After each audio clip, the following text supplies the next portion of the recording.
এটা breaking news কাক লৈ ৰাজ্যজুৰি ক্ৰীড়া প্ৰতিক্ৰিয়া অব্যাহত থকাৰ মাজতে এইবাৰ শিৱসাগৰৰ বিধায়ক অখিল গগৈ দিছে পুনৰবাৰ হুংকাৰ অখিল গগৈ কৈছে ৰাজ্যত পুনৰ তীব্ৰ কা বিৰোধী আন্দোলন গঢ়ি তোলা হ'ব যদিহে বলবৎ কৰিবলৈ আহে বা কা যদি বলবৎ হয় ৰাজ্যত আৰু তেতিয়াই গঢ়ি তোলা হ'ব তীব্ৰ বিৰোধী আন্দোলন আৰু সমান্তৰালভাৱে অখিল গগৈ কৈছে যে বিজেপি চৰকাৰে ৰাজ্যত কাৰ নামত জঘন্য সাম্প্ৰদায়িক ৰাজনীতি কৰিছে আৰু কি কৈছে আমি সবিস্তাৰে লৈ অহাৰ চেষ্টা কৰিম আৰু বিধায়ক অখিল গগৈ হুংকাৰ যে কাক লৈ পুনৰবাৰ সৰব হৈছে অখিল গগৈ বিধায়ক অখিল গগৈয়ে এবাৰ হুংকাৰ দিছে পুনৰ হ'ব ৰাজ্যত কা বিৰোধী আন্দোলন এয়া বিজেপি চৰকাৰৰ জঘন্য সাম্প্ৰদায়িক ৰাজনীতি বুলি আখ্যা দিছে অখিল গগৈয়ে আৰু অসমক সাম্প্ৰদায়িকভাৱে বিভাজন কৰিব বিচাৰিছে বিজেপি চৰকাৰে এই অভিযোগ উত্থাপন কৰিছে বিধায়কগৰাকীয়ে কোনো বিদেশীকে অসমত গ্ৰহণ কৰা নহ'ব কোনো বিদেশীকে গ্ৰহণ কৰা নহ'ব বুলি উল্লেখ কৰিছে 1971 চনৰ পাছত অহা সকলো ধৰ্মীয় বিদেশীক খেদিব লাগে সকলো ধৰ্মীয় বিদেশীক খেদিব লাগে বুলি উল্লেখ কৰিছে বিদেশীয়ে ধৰ্মৰ নামত বিদেশীৰ বাছ বিচাৰ নহ'ব বুলিও মন্তব্য বিধায়কগৰাকীৰ কা বলবৎ হ'লে তীব্ৰ আন্দোলন হ'ব বুলিও হুংকাৰ দিছে এতিয়া বিধায়ক অখিল গগৈয়ে আৰু কাক লৈ পুনৰবাৰ এনেদৰে এতিয়া সৰব হৈছে বিধায়ক অখিল গগৈ আজিৰ দিনটোত যেহেতু কাক লৈ মুখ্যমন্ত্ৰী ডক্টৰ হিমন্ত বিশ্ব শৰ্মায়ো মন্তব্য কৰিছিল আৰু তাৰ পাছতেই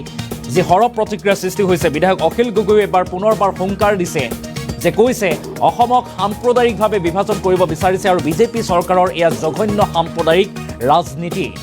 আৰু কোনো বিদেশীকে অসমত গ্ৰহণ কৰা নহ'ব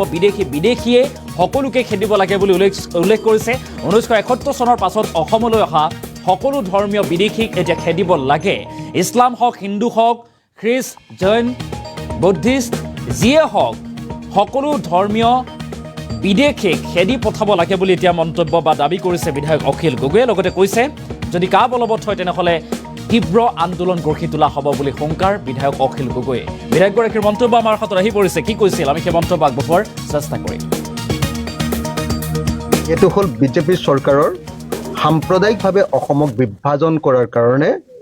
কৰা আটাইতকৈ জঘন্য ৰাজনীতি যদি সঁচাকৈ বিদেশী খেদিব লাগে হিন্দু হওক মুছলমান হওক 1971 চনৰ পিছত অহা সকলো বিদেশীকে খেদিব লাগে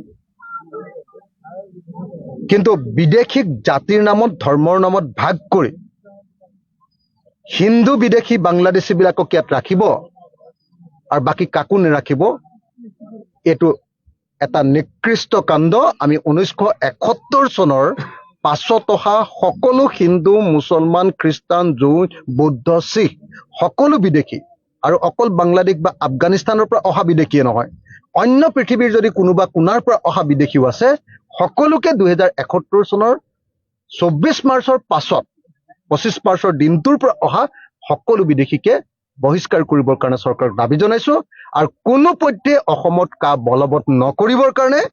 কেন্দ্ৰীয় চৰকাৰ আৰু ৰাজ্য চৰকাৰক সকীয়াই দিছো আৰু যদি কা বলবৎ কৰে চাব কেইদিনমানৰ পাছত